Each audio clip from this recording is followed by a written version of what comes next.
Good evening, everybody. Welcome to another one of our webinars, and thank you so much for joining us this evening. Particularly excited this evening to introduce our latest offering from dnalife. We've already had a lot of interest in this test, and it's been a long time in the making, so it's great to finally be joined by so many practitioners this evening and the opportunity to tell you a little bit more about our DNA resilience panel. So just to give you a little bit of background, we were approached by Richard Sutton approximately 2 years ago. Richard's one of our practitioners. He's been working with the DNA tests for some time. He's an advisor on stress management and adaptability to industry leaders, top athletes, and Olympic teams. Richard's widely regarded as an expert in the field of genetics and the role in resilience, using a combination of hard data and DNA to map a stress footprint based on both nature and nurture to unearth genuine resilience, recovery, and adaptability. Richard approached us close to a year ago now with the idea of developing a genetic panel geared specifically towards stress management and resilience. How can we help people to manage better, manage their stress better, perform better under stressful conditions and stressful environments, something so many of us are exposed to at the moment, and something that is so relevant to so many people over the last 15 months, where stress and resilience has really been a buzzword that's pervaded almost every aspect of our life.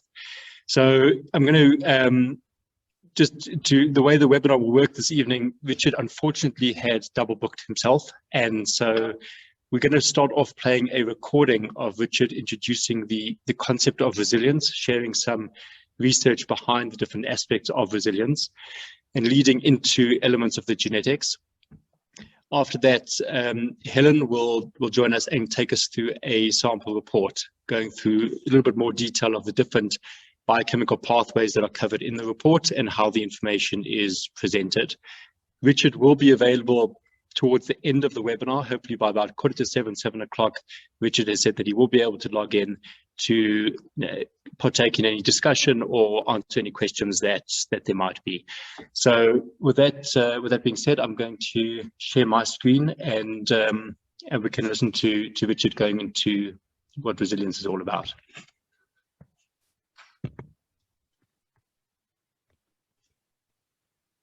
And today we're really tackling a topic that is really relevant. I think that's the buzzword of 2020. This concept.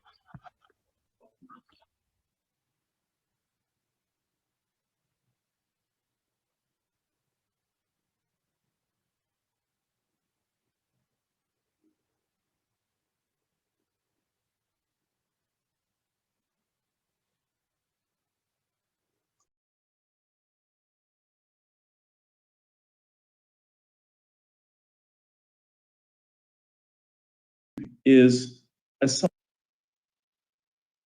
and today we're really tackling a topic that is very pertinent. I think that it's the buzzword of 2020 and 21, and that is this concept of resilience. Now, if I were to ask the question of you, how resilient are you? How successfully can you adapt to the changes that are taking place within society?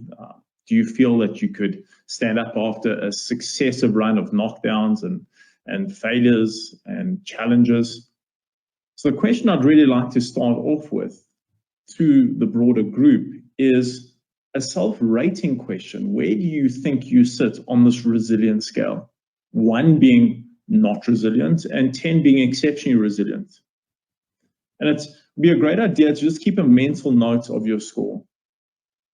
What's interesting is that if we did the self-rating prior to January 2020, it actually didn't necessarily matter what your score was. If it was a 4, a 5, a 6, it was okay. You could get by very successfully. The world was not changing at the pace and the rate that it is today. But where we're holding right now, we have to be scoring around 7, 8, 9, and possibly even 10 on the resilience continuum.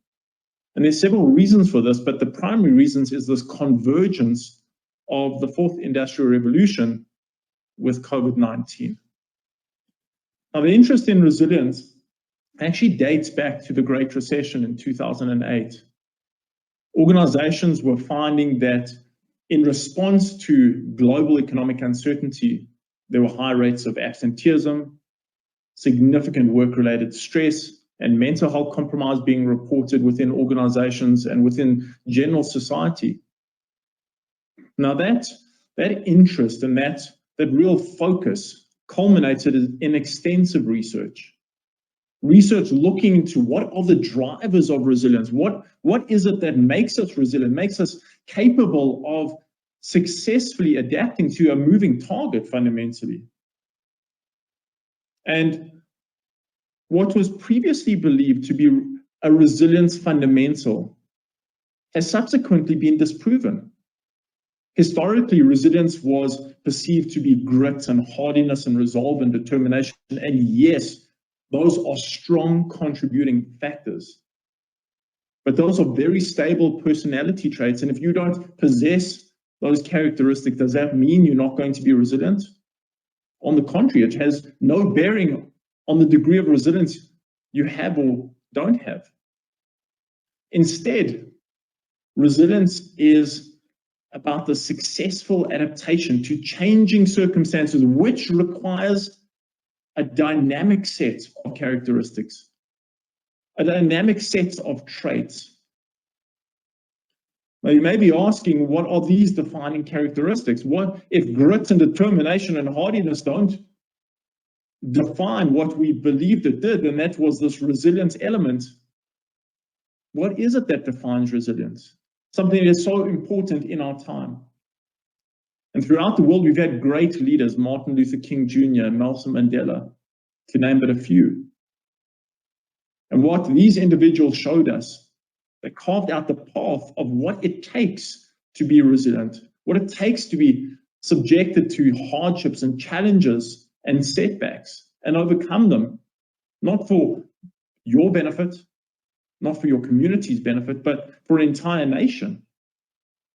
And these characteristics encompass optimism, confidence, health, adaptability, agility on a mental side, persistence, emotional regulation. These are all the features that converge to create this set that we define or we call resilience.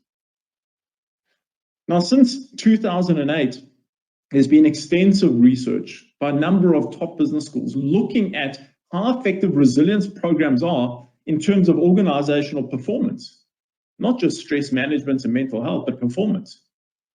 And one of the best meta-analyses was performed at a top business school in the US, looking at 37 different studies, the best studies on resilience that have ever been published. And within the studies, resilience programs often encompassed programs that emphasize self-effectiveness and optimism and social resources, and also stress management and coping traits and reappraisal. So really looking at the basics, programs that really support individuals in the way that they need supported during difficult times. But what the research teams were looking at were the markers of successful adaptation: mental health, anxiety, depression, sleep, but also factors that drive the business into a direction of success: purpose, optimism. And then, of course, there was the manager rated competency that was aligned to the study: task completion, job performance. Now, one would expect that when programs are so well constructed, the returns would be incredible, and it would motivate other organizations and other teams to really bring this on board. But instead, the summary of the research paper was fairly negative. And the best way to really emphasize how poor it was to actually quote it. Results demonstrated that the overall effect of such programs was small and that the program effects diminish over time. In fact, the program effects only impact the business to the extent of around 7%. 7% for all that effort in the coaching, in the training, in the support infrastructure, in the guidance, in the direction. So researchers have been looking for other avenues, other channels through which we can understand this all-important characteristic that will define our future. Now, two groups have emerged and have been emerging for decades. Two groups that really epitomize what it takes, what it means to be resilient. These groups encompass elite military units from around the world and winning Olympic champions. Now, the interesting thing about elite military units is when we look at their circumstances and their set, they're exposed to volatility. Is it different from now? They're exposed to uncertainty. Is it different from now? They're exposed to complexity. No different from the circumstances we are confronted with right now, right here. There's a lack of clarity, high physical demands, cognitive overload, sleep and caloric deprivation. Basically, I'm defining our times. That is a result of COVID-19 and the fourth industrial revolution converging into this monster set.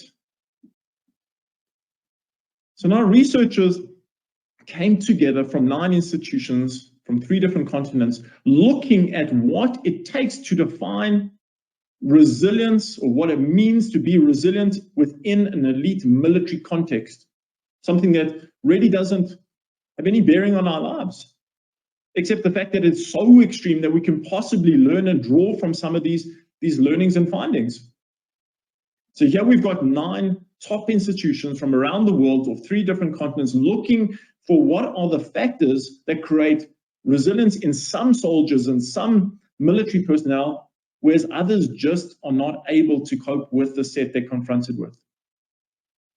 So now these researchers coming together around a table and put together the most incredible research paper.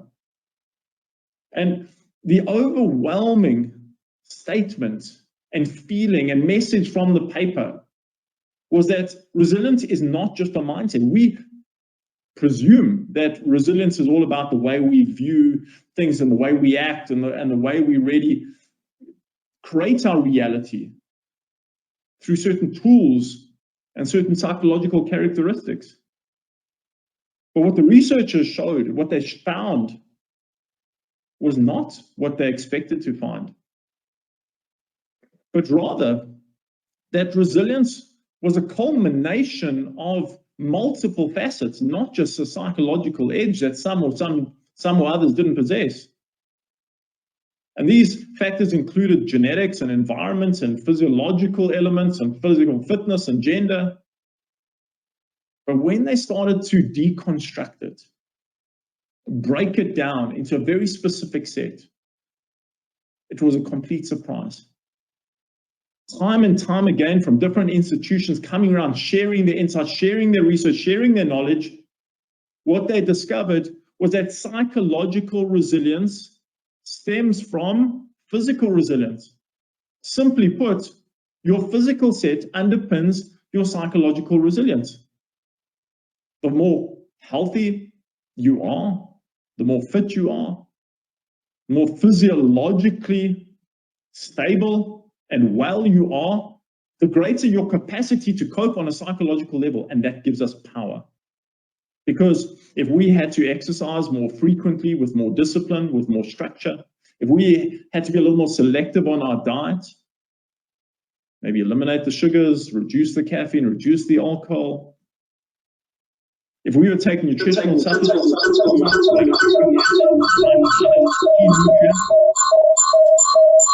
has the potential to be transformative at a time where we need that transformation. Now, that is the military perspective.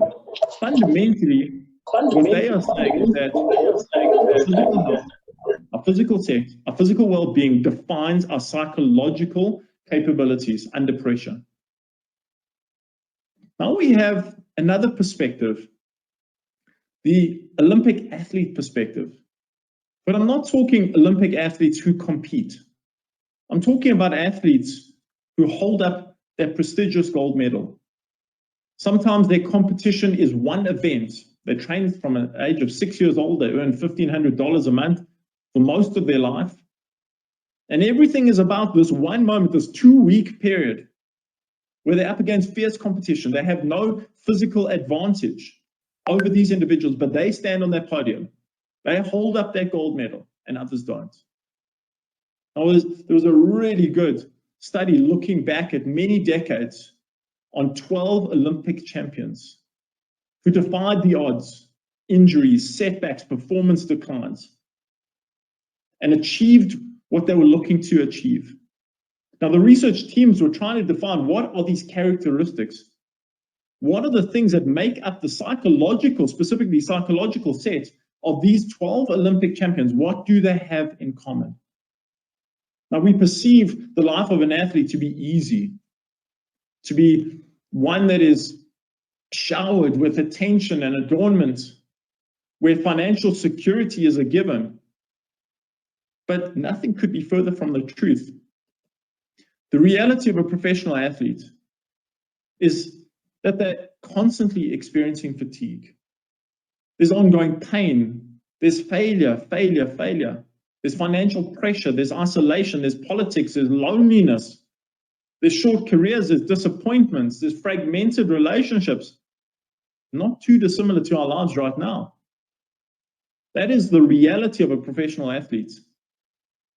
Now, what is it that they do differently, or this set of individuals do differently to help them overcome the challenges?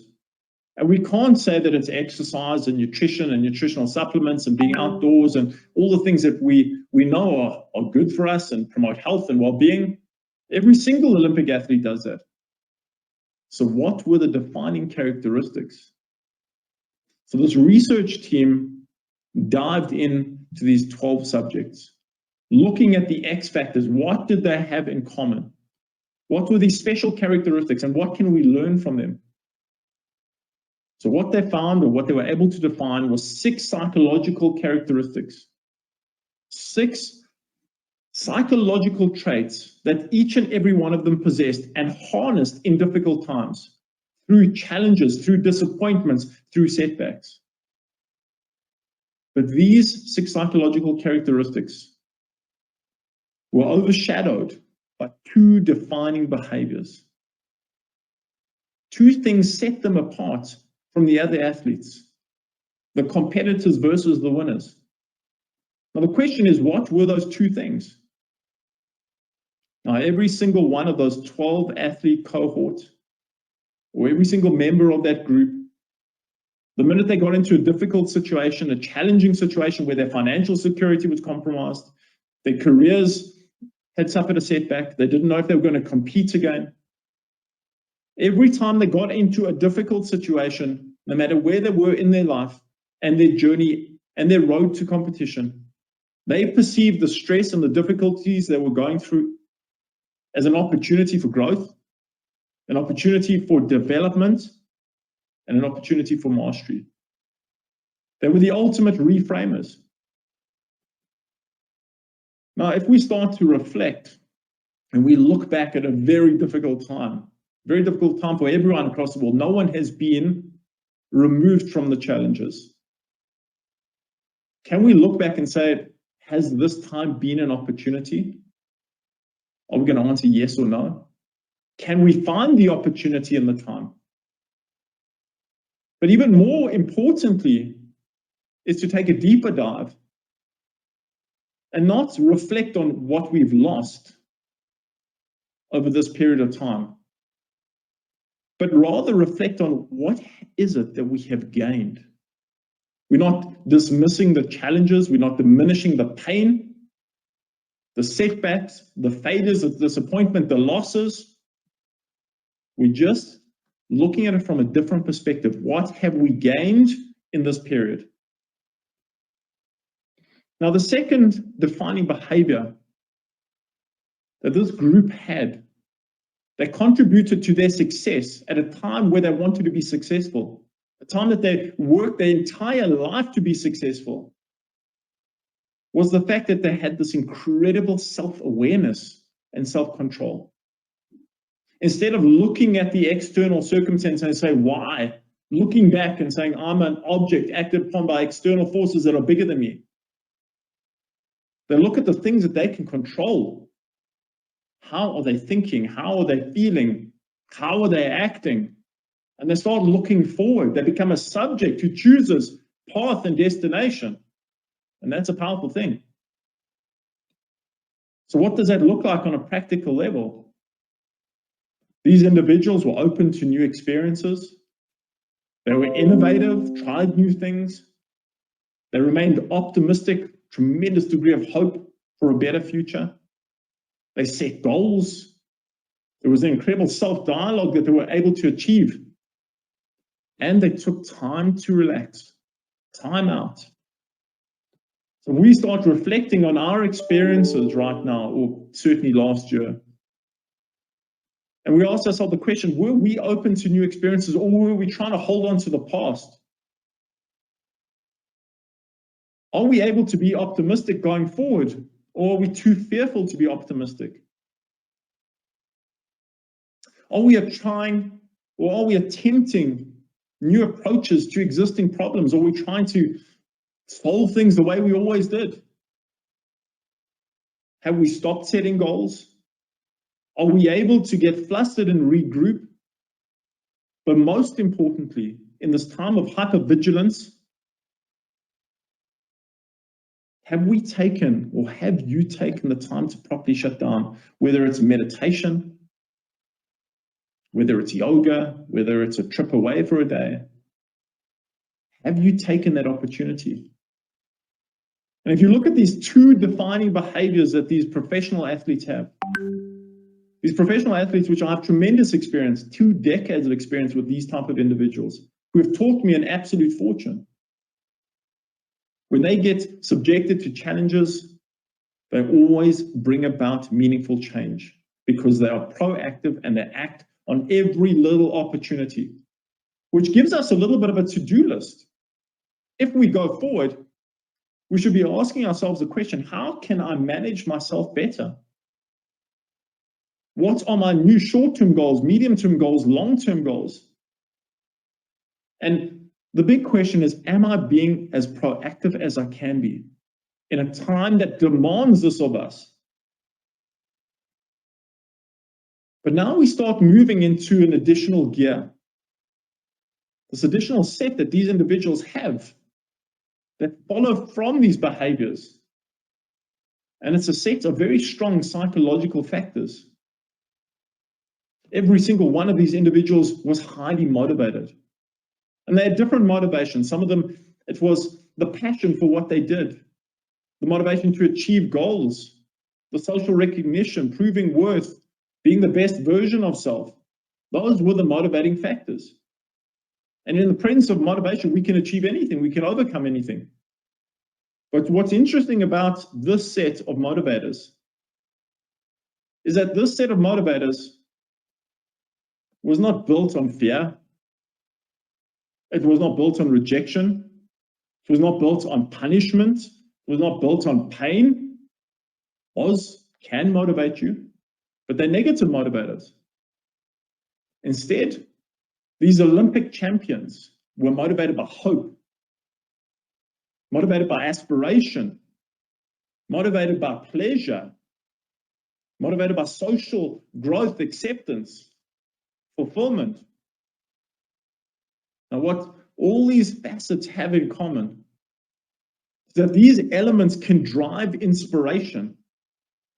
And when we're inspired, we can achieve anything.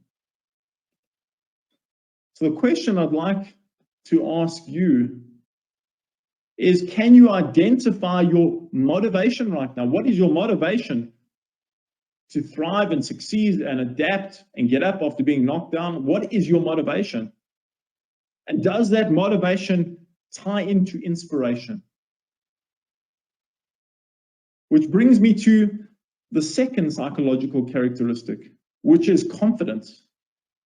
Confidence is the degree of certainty one has about one's ability to be successful. And what does it stem from? Confidence stems from success. But now you've taken a group of individuals that are completely measured by their athletic performance, and you've removed that. You've taken it away from them through injury, through illness, through setback, through failure. How can you be confident? And we need to be confident in order to be resilient. And the same thing goes for all of us now. How can we be confident in a time where it's so hard to get anything moving? So hard to be successful? So much work is needed to just really get that ball rolling. So what these individuals did was something that in many contexts is unspeakable. They looked back. We are taught to stay in the moment and look to the future with good reason. But these individuals, when they felt their confidence starting to diminish, their self-worth starting to decline, their self-esteem being compromised, what they did is they took themselves back to a time where they accomplished a certain set of goals and reached certain aspirations, whether it was a time that they were looking to do, whether it was a medal, whether it was a victory, and they reminded themselves of their true ability. For us, it would be a degree, it would be a relationship, or anything else. But sometimes we have to go back and remind ourselves of the greatness that exists within us, because we forget it in times like this. And we need that giant to come out in order to fulfill what we're capable of, in order to reach our greatest potential. But at the same time, these exceptional athletes knew that confidence was completely dependent on people around us. At a time where we've been disengaged and disconnected through social distancing and quarantines, it is very difficult to connect meaningfully. Knowing that connection is one of the strongest pieces in our confidence. It is fair to say that our confidence at the moment, that it's an all-time low as a collective, would stem from this disconnection. The people around you have the ability to remind you of who you are, where you've been, and what you can still do. So my question to you is, do you recall, or can you remember your greatest successes up until this point? Do you ever take time to reminisce? At the same time, ask yourself the question, who are those people in my life that give me this sense of confidence and self-worth and personal value? And we all have that person or that group of individuals. And it's time to connect again. We believe that all our success is completely independent of others. Nothing could be further from the truth. Everything that we have achieved in our lives is completely dependent on others. They have a hand and a role in everything we have achieved. And this is the time to reach out and connect more than ever. Which brings me to the next psychological characteristic, which is focus. Now, we all understand, and we all know, and we all identify with the fact that professional athletes can focus. They can really hone in on what they need to achieve, to the extent that we try to emulate them. But in difficult times, in challenging times, there's a very big fundamental shift that takes place in the focus. What happens with professional athletes who aspire to achieve greatness and do achieve greatness, when it comes to focus, they don't focus on what's happening outside of their circle, on others. Are they doing well? Is their business going well? Are they training consistently? Are they growing and developing? And I'm sitting here and I'm stuck, I'm in a rut and I'm stagnant. They don't focus on others and events that are going around them. Their focus becomes completely on their process, their journey, their outcomes, every day, one day at a time. How have I grown? How have I moved forward? What can I do next? That becomes the focus, not on how are they doing, how are they accomplishing what they are, how are they growing. It's irrelevant. And in these times where things have been tough and sometimes things have not gone your way, It's easy to look around and see someone who's having an easier time, whose things are going their way. There's growth and there's opportunity and there's innovation, there's creativity that just seems to be abundant in their lives, and it's not in our lives. We don't know where to look, and we fixate on them. What are they doing right? What am I doing wrong? We just need to focus on our journey, our personal journey. We all have our personal journey. And this is one of the big learnings here. But at the same time, professional athletes of this caliber take a moment in a day, a moment in a week, several moments in a week to unfocus, to stop fixating on the journey and the development process and where they're holding in this very specific set. They take a moment to just remove themselves into music or art. I know with Maria Sharapova, it was art galleries was her unfocused opportunity. A tennis player called Kevin Anderson, it was music. In fact, many professional athletes, it's music. So they take these opportunities just to get outside of their environment. But when things are going tough, it's very difficult. We think that we need to put in more effort.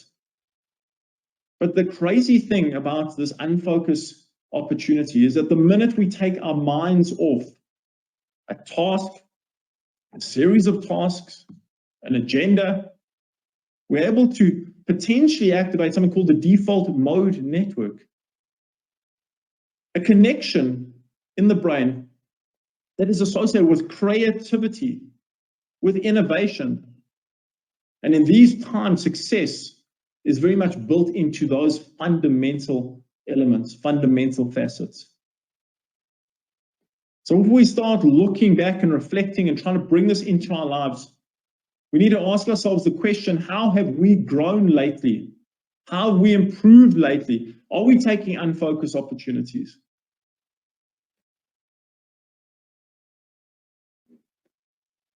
The fourth important psychological characteristic was support. Support. We know support is invaluable. But this group of professional athletes found that support was fundamental to their success. Support coming from a variety of different social agents. In fact, resilience was completely dependent on support. Now, at this time in the human journey, one of the things that's lacking is support. And it's not necessarily emotional support that's lacking. It's very mental support, mentorship, guidance, professional assistance. Many of us have found ourselves on our own, trying to navigate this space in our office or in our bedroom or in our lounge, trying to find a way through this, having lost all the support, the people that make a difference in our lives. But it's time to reconnect. It's time to go back to that space. Time to go back to that point. Ask ourselves the question, where does my greatest or best professional advice come from at this time? Connect with that person. It's reciprocal. The more they share, the more they grow, the more you can share. Where does your practical assistance come from? Where does your mentorship come from? These are the people, these are the groups that are critical for resilience right now. And the final landing point in the study was facilitated responses. The ability to take responsibility for one's thoughts, one's feelings, and one's actions. And when we're able to do that, it becomes transformative. Instead of blaming the circumstances and the anger and the resentment and the bitterness that comes with that approach, we focus on what we can control. What am I thinking? How should I be thinking? What am I feeling? How should I be feeling? But most importantly, when we consolidate what am I thinking and what am I feeling, and we put it together, we have to ask ourselves, or we do ask ourselves, how should I be acting? And actions speak louder than words. Actions create transformation, create new realities. And this group of professional athletes knew this and were able to achieve under some of the most difficult circumstances in professional sport. So now what we've seen is two very strong positions here. We've got the military elite units from around the world, their research team saying it's physical. The stronger you are, the fitter you are, the more you're going to cope with the ever-changing world we live in. The more you're going to be able to bounce back from setbacks, get up after being knocked down. At the same time, the professional athletes are saying it's not enough. Guys, you've got to tap into some certain psychological behaviors in order to bring out the best version of self. But we have a pattern. We have something in common, something that we can draw from. And that is the notion that a tactical approach to the times we live in, basically reacting after the event, is not going to cut it. We have to be strategic. And when we bring these two elements together, the military elements, and we bring the elite Olympic athlete element together, we have a very powerful strategy. A powerful strategy that is so effective, you can almost bank on it to work, create greater resilience. All it requires is consistency and repetition. If you exercise a little bit more frequently, if you improve your diet, take certain nutritional supplements, get outdoors, have certain therapies, automatically you have moved into a more resilient state. But if you can superimpose that on seeing every challenge and every obstacle and every failure and every setback and every disappointment as an opportunity for your growth, your advancement, we're starting to build a set now. At the same time, this is an opportunity to get to know yourself better, to get to know how you respond to certain environments. But what is still required is that you find the thing that motivates you, whether it's your kids getting up in the morning because you got to look after them, whether it's growth of the business, whether it's personal development, personal growth, whatever it is, what is it that motivates you? Find it, tap into it. That'll give you purpose. You also have to develop your confidence at a time where confidence is low. Collective confidence is low. You have to learn to focus on the process, the journey, and all the setbacks that come with it. But most importantly, this is a time to reconnect. Now, the strength of this strategy is not one component. The strength of the strategy is the collective, putting everything together as one unit for a different reality, for a different life, for a different path, the path that you want. But there's something bigger that's underpinning everything. So yes, that is a strategy we can employ and a necessary strategy. But under the surface, this military approach, this professional athlete approach, have this incredible, this strong and robust convergent factor. If we want to improve our memories, if we want to enhance our IQ, be more motivated, more driven, have more confidence, have more self-worth and focus and attention and optimism and persistence, be able to rationalize emotions, be connected to people, be adaptable. If you want this set here, which defines excellence, if we want this set that defines resilience, that it defines potential, this set, it is built completely on your neurochemistry.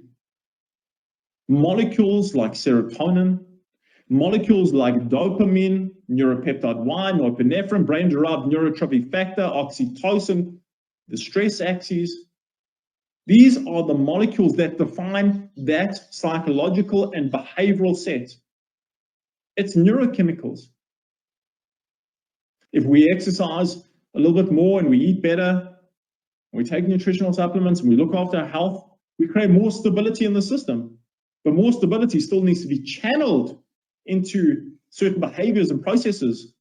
And that's exactly what those professional athletes did. But every single molecule and every single system that's on the screen right now, those molecules and those systems are under the direct influence of our genetics. Our genetics determines this balance and has the potential to influence our lives in ways that we can't begin to understand, imagine, or conceive.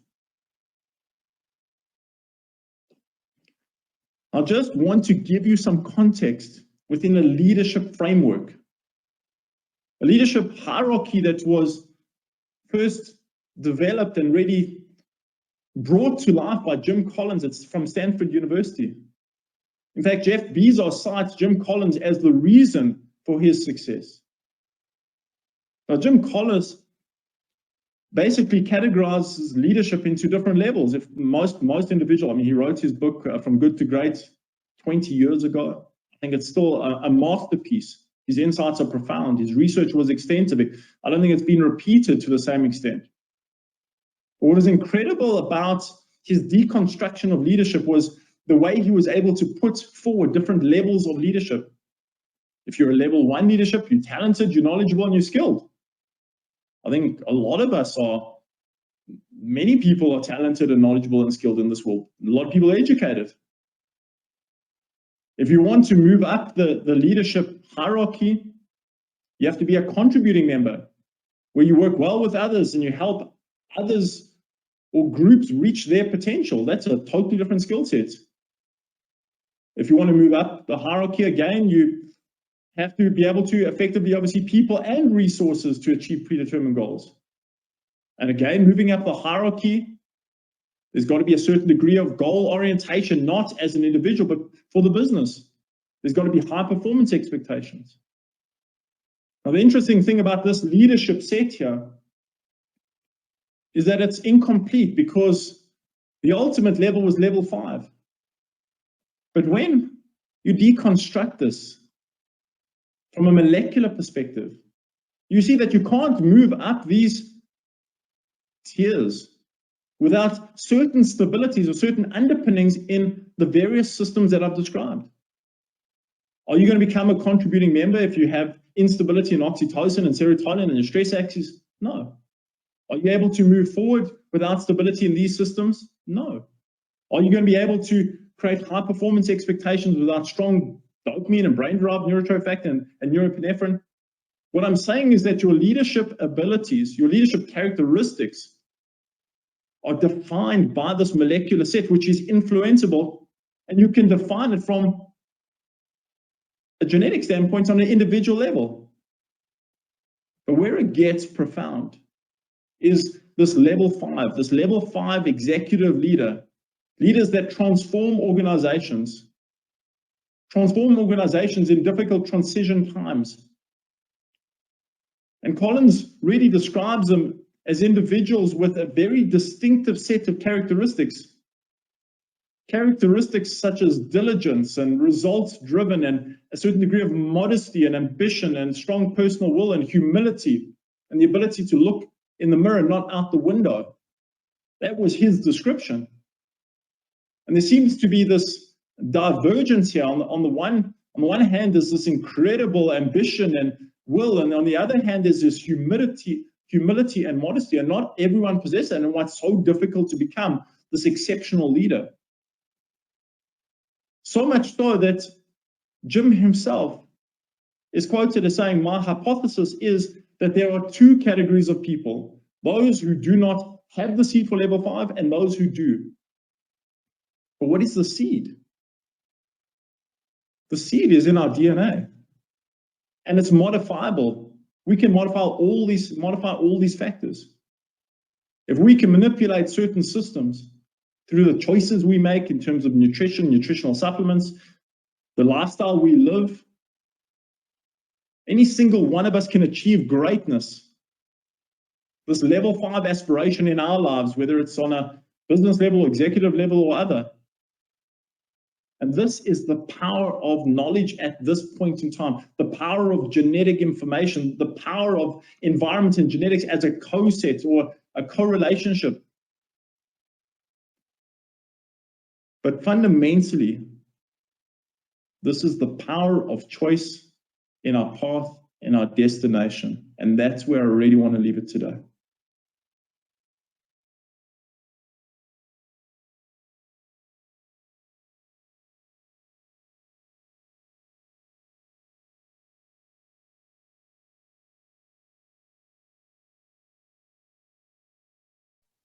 Hi, everyone. Thanks so much for listening so far, and I hope you enjoyed that Richard's part of the presentation for DNA resilience. I think what he definitely emphasized was really the reasoning behind developing this test and the great importance around it.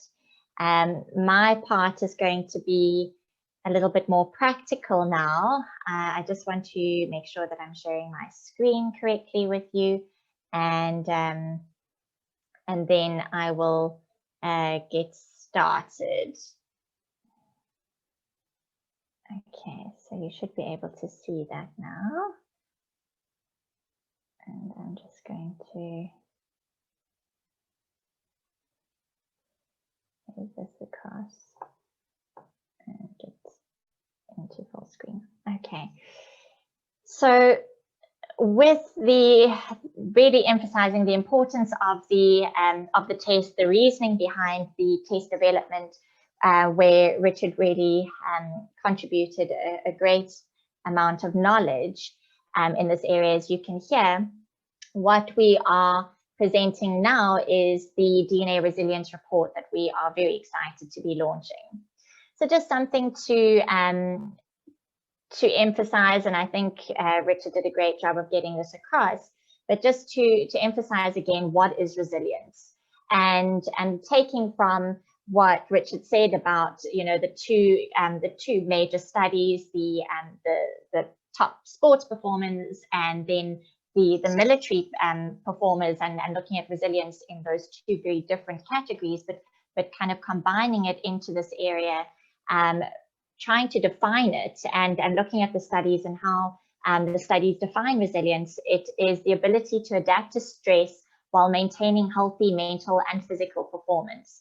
And something just to, you know, keep in mind with that is often when under a lot of stress, and whether it be psychosocial or having gone through a physical trauma, or be it just financial, whether it be not just, but whether it be financial or stress in the workplace, whatever stress you're going under, it's very important to understand that when you come out of that trauma or out of that major stressor, it's to come out being healthier, being stronger than you were before, or as strong, really strong coming out of it, both mentally and physically. And it's not just looking at surviving that stress, but really thriving post-stress, and ensuring that you know, it's really coming out happier, healthier, being able to still be compassionate and empathetic in your environment. So another just example or definition from a great study showing, and from the American Psychological Association, is that resilience is the process of adapting well in the face of adversity. So post-stress, and also adapting well during the face of adversity, trauma, tragedy, threats, or significant sources of stress. And that's, you know, where each of us has our own personal journey, whether it be stress from family or relationship problems, serious health issues, or workplace or financial stresses. And it's being able to bounce back from those difficult experiences. And so with understanding that, you know, the importance of resilience, the importance of being able to come out of that stressor, how are we able to become more resilient? Because some individuals, you might see they can go through so much and come out on the other side and still look good and strong and keep on going, have that compassion there, and be successful. And so a major focus with a lot of research going now into what drives resilience, as Richard spoke a lot about those different contributing factors. But a major area as well is looking at the genetics of resilience, and great research going into how resilience is actually, there's a major genetic component to resilience, some showing up to 70–80% genetic factors contributing towards an individual's resiliency. And so this abstract taken from that title, that paper, just a few things that I'd like to highlight from this. You can read it in your own time and you will have the slides available to you afterwards. But really emphasizing the definition, the ability to cope with critical situations through the use of personal and socially mediated resources. So really taking on all the resources that you have at your disposal, excuse me. And then also looking at what you will notice from the study is these big genes coming through, and from there we were able to identify from the literature the major genes from great research papers, the genes that really stand out and genetic variants that stand out that contribute towards one's overall resilience.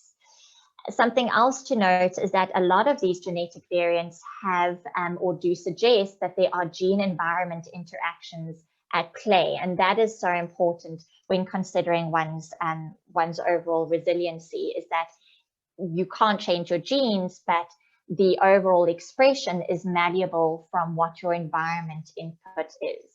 And so those are just some of the highlights that I wanted to take from this study. And really, again, emphasizing the importance of resilience, that when we are not focusing on this area, when we are not building resilience from the baseline before we're exposed to any kind of trauma, once we are exposed to that high stressor, it increases the risk for not only just, if you think not performing that well during work, but actually has a major emphasis on increasing risk for chronic low-grade inflammation. We know that poor resilience post-traumas, post-stresses increases risk for depression and anxiety. So the mental health side, I think, is quite clear. The cognitive decline is also a very strong aspect around resilience and the inflammation that it drives. And then the other factors that is very important to consider is when we build resiliency, not only does it strongly affect mental health, but it affects physical health. It influences your immunity, it influences your gut, and increases risk if you have poor resiliency to gut dysbiosis. It increases risk for your chronic inflammatory NCDs, your cardiovascular disease, your insulin resistance. And so by looking at this test and gaining insight from the genetic variants, how these biochemical or molecular pathways are functioning, we can intervene with personalized nutrition, nutrients, lifestyle, exercise interventions, actionable and useful interventions to improve outcomes. And so when we're looking at improving resilience outcomes, we really want to focus on these 7 molecular areas. And in some of these areas, we focus just on one gene. In other areas, we focus on gene-gene combinations. But these major molecular areas from the research have really emphasized the importance of their drive towards one's overall kind of resilience score, that genetic base for resilience. And here we look at the areas neuropeptide Y, we look at oxytocin, brain-derived neurotrophic factor, your stress axis, where we're looking a lot at cortisol response. We look at how norepinephrine, dopamine, as well as serotonin all influence one's overall resilience score. And based on how genetic variations all contribute towards how these molecular areas are functioning, we can then improve the resilience with this understanding by intervening with the lifestyle, diet, exercise, and supplement interventions where most appropriate.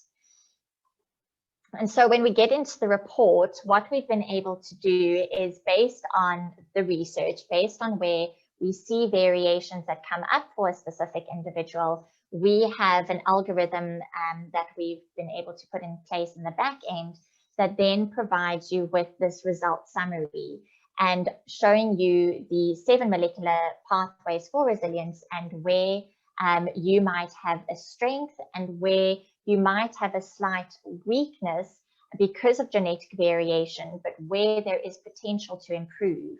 So this is a great test to really consider that glass half full kind of analogy, where you see a moderate or a low score, what that means is by putting in that intervention, that specific area, you are so much more responsive to that intervention.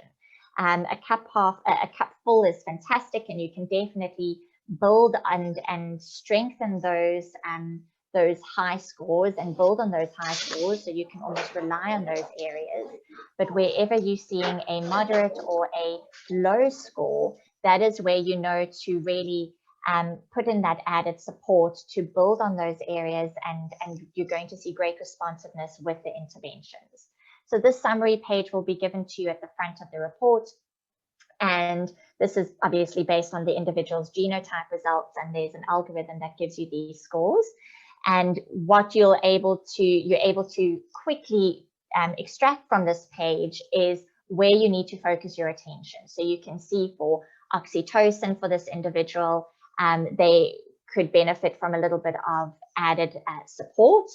And then really where we're looking at the stress axis as well as dopamine and serotonin pathways, those areas do require quite a lot of added support. We can really emphasize those areas with environmental and nutritional interventions. And that's really the great insight that you get from this page.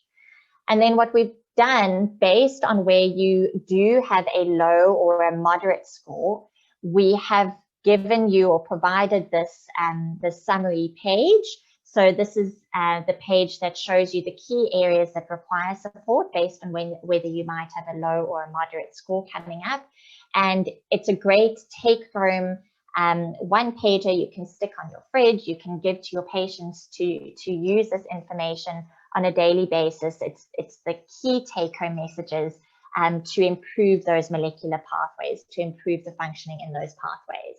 And so this is divided according to your dietary requirements, possible supplementation that you might want to consider, exercise, and not just saying do exercise, but the types of exercise, the duration of the exercise is important to consider, as well as the key lifestyle aspects from, Richard mentioned, reframing to cognitive behavioral therapy, deep breathing and stimulating that vagal nerve all becomes very important when considering your lifestyle aspects around building resilience. So this is a great summary page that you're able to provide or give to your patients as that one pager. And so it really is just, just succinct in giving the information across. And then once those, you go through the summary bits, you can get into the real body of the report and start to go through the detail with your clients into the areas where they might have a weakness, where they score in that molecular area might be low or moderate instead of high. But also to emphasize where there is a high score, because that is where you can really gain understanding that that's where, if you are going through a stressor, that is your fallback net. Those molecular areas that are strong, you would almost, that would be kind of your safety net, and then you are able to build on the other areas to really build a holistic approach to improving resilience. So giving you an example, in the body of the report, you would see as an example your neuropeptide Y encoded by your NPY gene. And in the report, you will see the gene name, the genetic variation given, the result, and then the gene impact.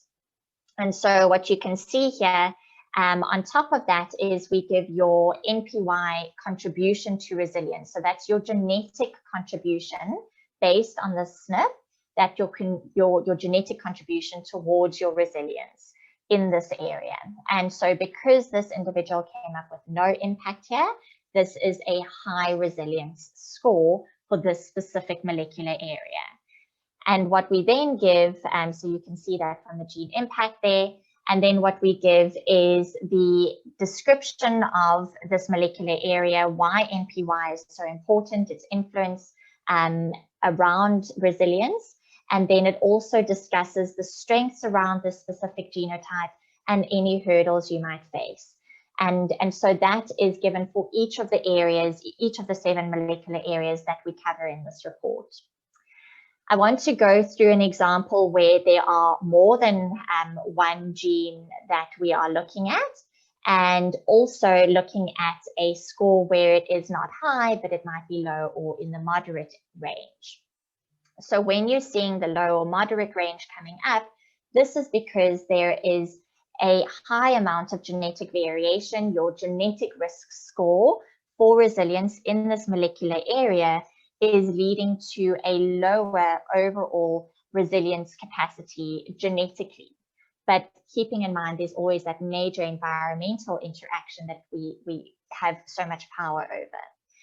So looking at your genetics over here, what you will be able to see, this is your stress axis for this individual. Stress axis contribution to resilience is low. And that is because you can see from this individual's genotype results that there are a number of variations leading to altered molecule function due to a genetic variation. That little up arrows to show that there is added support required because of those genetic variations that we see. So the up arrow, added support required. And we really want to emphasize the importance of the positive messaging in this report, that even though this is a low score here, you can do a lot by intervening in these different areas. So added support required. And then what you will be able to get and what we provide for you in the report is then the area specific content for each of the genes. So we'll give you information on FKBP5, where we will explain to you the molecule influence and the outcomes, the strengths associated. And we know that when you have these variants, even though they might be the ones where it leads to a possible decreased genetic resilience score in this area, you are the responsive individual when you put in the appropriate long-term interventions. And then in terms of hurdles, it speaks about when you are exposed to different stresses, what you might expect to see. And so from there, you'll be able to see, because of these risk genotypes, or these genotypes resulting in an altered FKBP5 function, there are going to be interventions that are required. So we give you, what does this mean for me? And then we also tell you provide the information to tell your patient about what can we do about it. So this is where the information becomes highly actionable.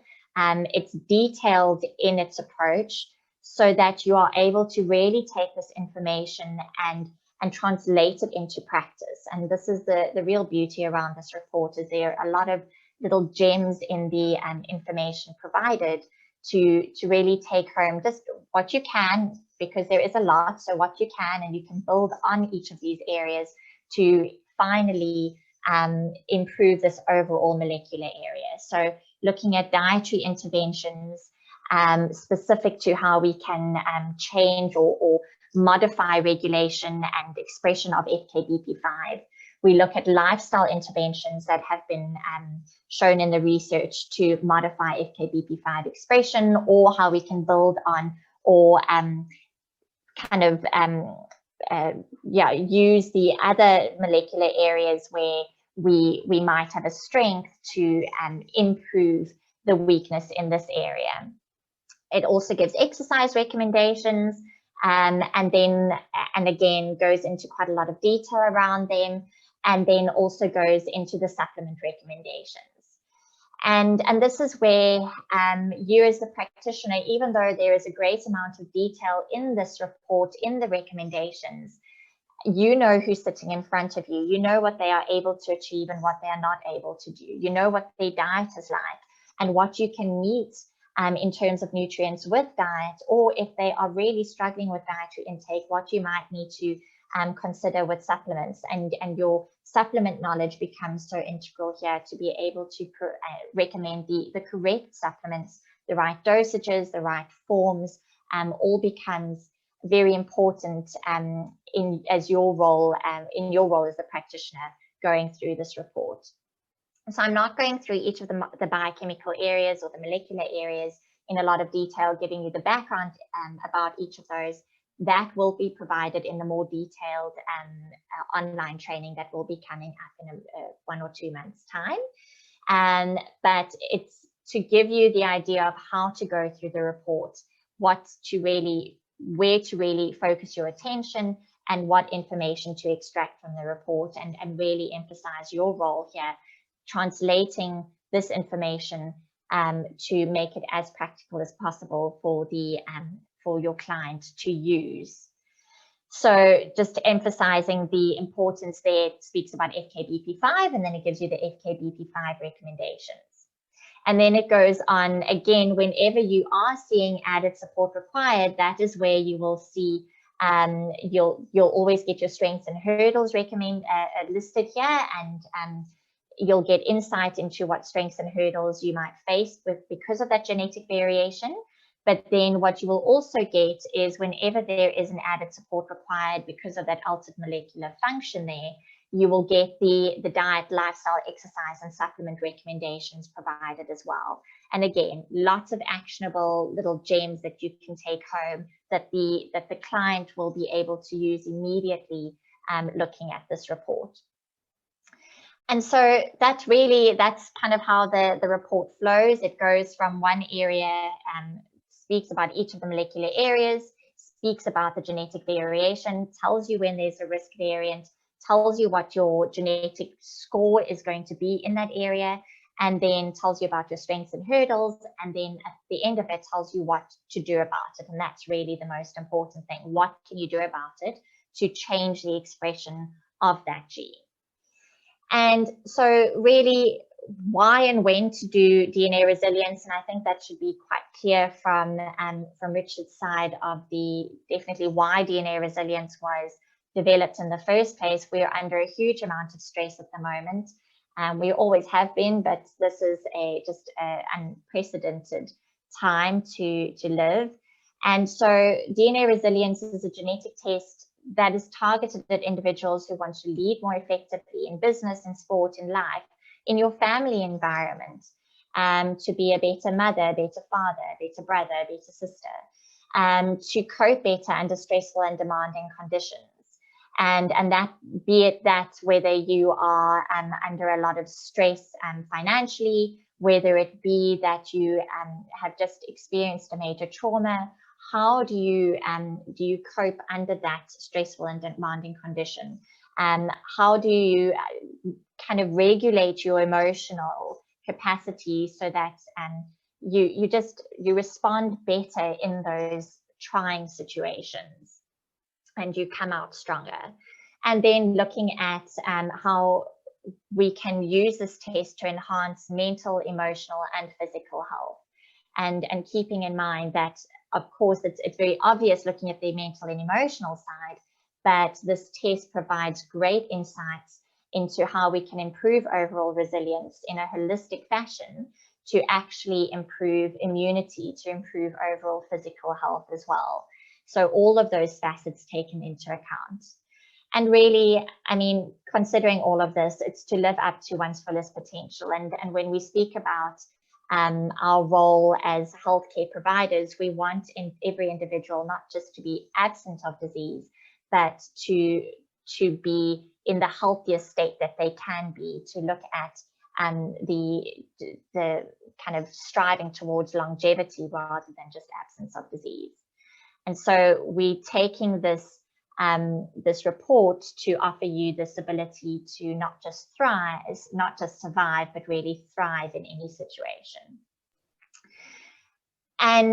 And so this is really the summary of the DNA resilience report, looking at genetic variations, keeping in mind that genetics are one component, a very, very important component, as the studies have suggested, up to 75–80% contributing from genetics.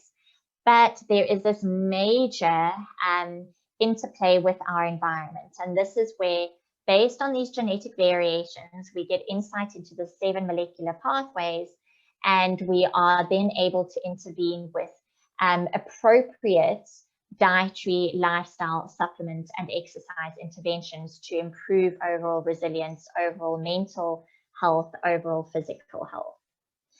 So we look forward to launching and announcing the more detailed resilience course, where we'll go into each of the molecular areas in more detail, where we will discuss the functioning of these areas and really how each of these areas contributes towards resilience, and why these actionable interventions were chosen according to each area. So watch the space for that. Thanks so much, Helen. I think that really gave an excellent overview of the report, the type of output and findings that you'll get from the report. And I think you can all immediately see the amazing relevance of this report to all of us, particularly in these times. I see Richard has managed to join us. Before I throw open questions to him, I know we're running a little bit late, but you're welcome to stick around and ask Richard some questions if you do have. But before we do that, I just want to quickly take a moment to acknowledge Helen and Sasha and the team and all the hard work that has gone into creating this report. I think when we see it now in this snapshot form and the beautiful design and the summarized images and simplified content, we maybe don't understand or realize just the extent of the research and the development that went into making this possible. Helen has spent a huge amount of time over the course of the last 8 to 12 months delving into the literature, along with Richard, along with our designer, to bring this all together. So just a big word of thank you to all of you guys for the effort in making this report a reality. So just once again, thank you so much to everybody for joining us this evening. As I said, Richard is online, and so if there are any questions for Richard, we can go into them. The first question I'll just read out now is from Dr. Adele, and we knew this was going to come up, is how much crossover with the DNA Mind panel is there? And it's something that we have been discussing at length, is when would you do DNA Mind and when would you do DNA Resilience? And I think, I mean, I'll ask Richard to maybe jump in as well. He was giving me his thoughts this morning, but we feel that the DNA Mind is that little bit more clinical when it comes to signs and symptoms or family history around potential mood disorders. There's the neurodegenerative aspects of DNA Mind, which are also in health. There's the addictive behavior. So it's a little bit more clinical, whereas, as I think we've explained this evening, the focus of the resilience test is very much around stress management. And irrespective of any clinical symptoms that you may or may not have, irrespective of any family history, anything else that's going on in your life, simply put, the way to manage under stressful conditions and the way to adapt yourself and enhance your own abilities under conditions of stress is very much where we feel the focus of the resilience test is.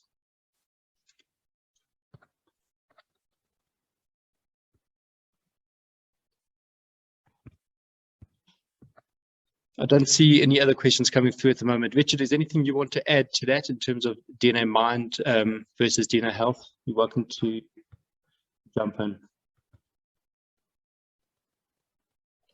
There we go. Off the mute. Hello, everyone. Yeah, so I think that from a context perspective, if one is performing the DNA Health panel as part of the broader set, I think the resilience is a great accompaniment to the DNA Health panel, because you're getting the immune markers and you're getting the APOE and you're getting the methylation elements from that.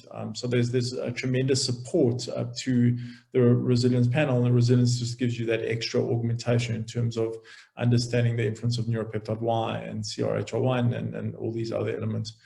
If it's a standalone mental health or emotional well-being context, then I think DNA Mind is definitely the panel to go for, and it's a strong panel. It really depends on the patient, their specific needs, if it's hurdles and obstacles that they've encountered over life and challenges they're just not moving forward with. The resilience is a great panel in that regard. If there's deeper issues and deeper issues within the context of psychologists and psychiatrists and related, then I think the mind is the first port of call. So echoing what Danny's just communicated.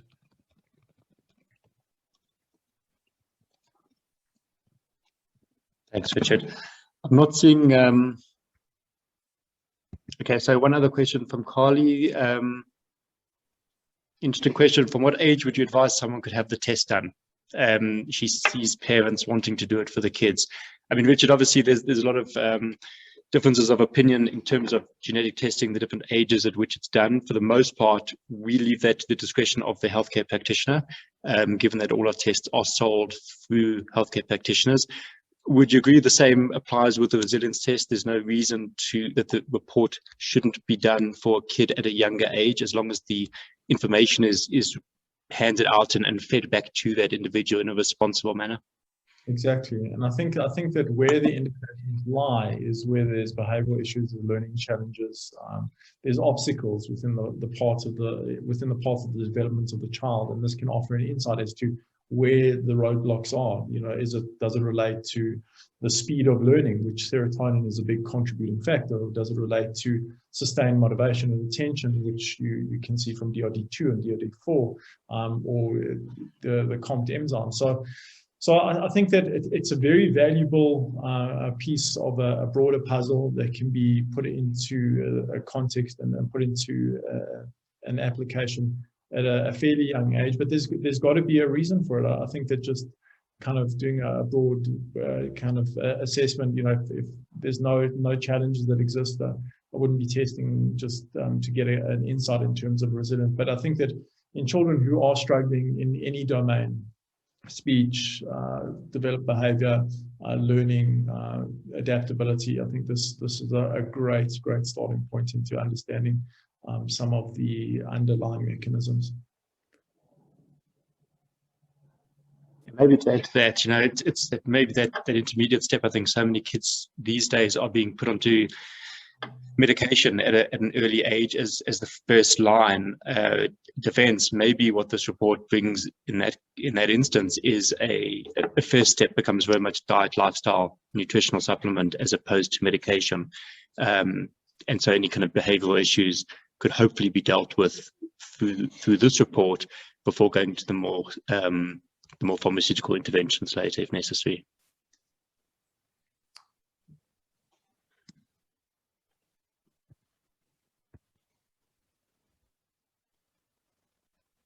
Just a comment coming through. So you can do this test on kids of what age? I mean, Richard, you're not going to give a specific age to it. It's really, you know, at whatever age you feel appropriate, depending on the circumstances of the child. Yeah, I mean, I'll give it a context within my own family. I performed a version of this on my own children. One of them was struggling in terms of speech and behavior and really challenged, and we were able to identify the system that was compromised and support that system. And thank God, over a period of a year, there's been a complete turnaround, largely through this awareness and through this understanding and through the commitment to interventions. And he was 2 at the time.